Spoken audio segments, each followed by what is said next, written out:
Well, it's a good question.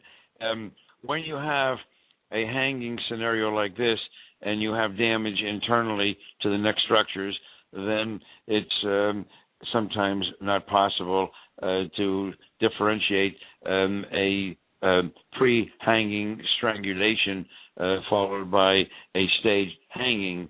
Let me say that there was sufficient damage, substantial damage to the neck, the hyoid bone, which is a small, delicate U-shaped bone just beneath our mandible, beneath the jawbone, the bottom of the U-shaped bone out toward the front, and the open portion pointing back toward the rear of your neck. That bone was broken, and there were hemorrhages in the muscles and so on. Those are the kinds of injuries that you can get from a forcible manual strangulation. They cannot be differentiated. And I'm glad that question was asked, because I'll tell you why. I had made the comment that there was a total absence of any injury posteriorly. The cervical vertebrae, which are the first 7 vertebrae in our spinal column, beginning at the base of the skull, the first one being called the Atlas, and after Atlas, who held the world on his shoulders, the occiput, the skull, rests upon that first cervical vertebra, and then you come on down. No damage, either by way of fracture or dislocation.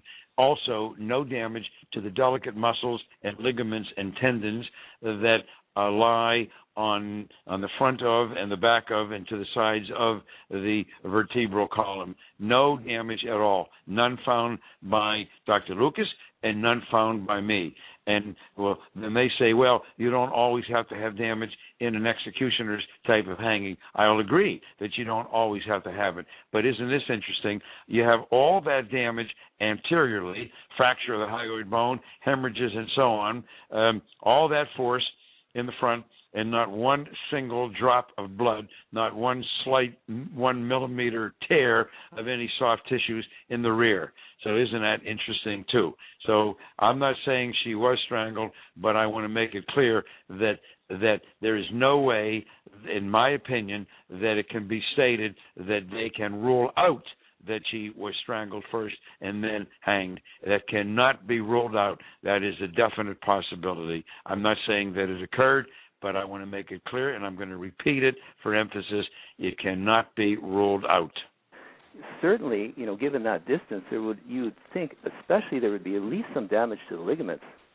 Correct? That's right. You got a quite a distance there. Quite a distance of 9 feet, and right, exactly. And I thank you for emphasizing that point. Do not allow any, and I'm saying this to you guys and to myself and everybody else.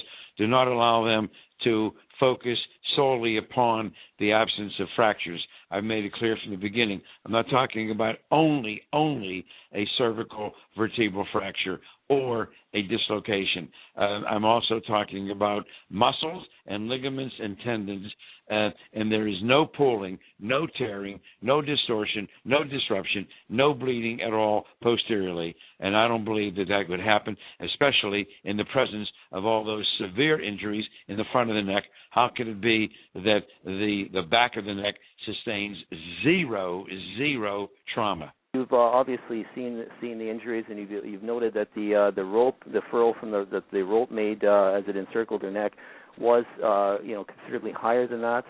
How is it that there would be the cricoid fracture, which is considerably lower than that furrow line?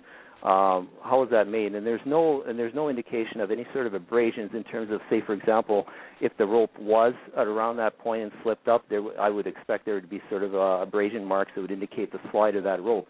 There's none of that there, at least not according to the Lucas autopsy, and yet the cricoid is fractured. Do you find that unusual, or is that? Well, no, you're quite right. And for the listeners, the cricoid cartilage is the first cartilaginous ring of the trachea, located just beneath the thyroid cartilage, your Adam's apple. So feel your Adam's apple, and just below that at the base is the first cartilaginous ring, this concentric ring that forms the wall of the trachea, the windpipe, and it's called the cricoid cartilage. It has its own name, and it's interesting. You're quite right. So you have, again, evidence of that much force even extending downward to the cricoid cartilage from the point higher up where the hyoid bone is located, all of that damage and everything. And your point about, sure, then the rope, if it's down there producing hemorrhage to the cricoid cartilage, it should slide up. Now, they may say, well, it did not necessarily have to slide up, that it could have been from the disruption of the neck, pulling down with the body weight slamming down after that 9-foot drop. That's fine. Then that takes me back to my comment posteriorly. If you have that much force that extends all the way down to the cricoid cartilage from the hyoid bone underneath the mandible anteriorly with the rope placed that high, how come we don't have any evidence of force posteriorly? You see, so it is they dig a hole deeper and deeper for themselves with their comments.